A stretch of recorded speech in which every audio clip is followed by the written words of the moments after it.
بلغم یا ریشہ ہو تو انجیر کا استعمال کریں۔ بلغم اور ریشہ کے لیے بہت مفید ہے۔ پیٹ خراب ہو یا پھر منہ سے بدبو آئے تو ادرک کا رس بہت زیادہ مفید ہے۔ اگر ہڈیوں میں درد رہتا ہے تو روزانہ 1 گلاس نیم گرم دودھ پی لیا کریں۔ اگر جسم کی چربی کو کم کرنا چاہتے ہو تو روزانہ 1 لیموں کھا لیا کریں۔ جو حضرات روزانہ بادام کھاتے ہیں وہ کبھی بھی کینسر کی موذی بیماری میں مبتلا نہیں ہوتے۔ اگر پیٹ میں درد ہو تو دیسی مرغی کا گوشت کھائیں، پیٹ کا درد دور ہو جائے گا۔ جسم پر اگر تل ہیں تو کلونجی کا تیل لگائیں، تل ختم ہو جائیں گے۔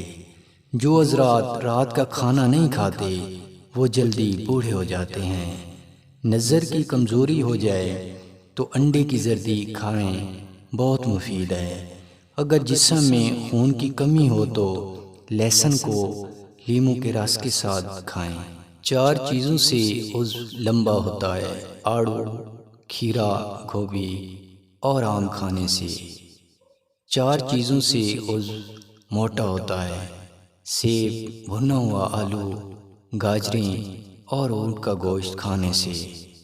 4 چیزوں سے منی گاڑھی ہوتی ہے: کیلا، انگور کا جوس، بیگن کا بھرتا اور لوبیا کھانے سے۔ 4 چیزوں سے ٹائمنگ زیادہ ہوتی ہے: دودھ، دیسی انڈا، بکرے کے پائے اور بھنڈی کھانے سے۔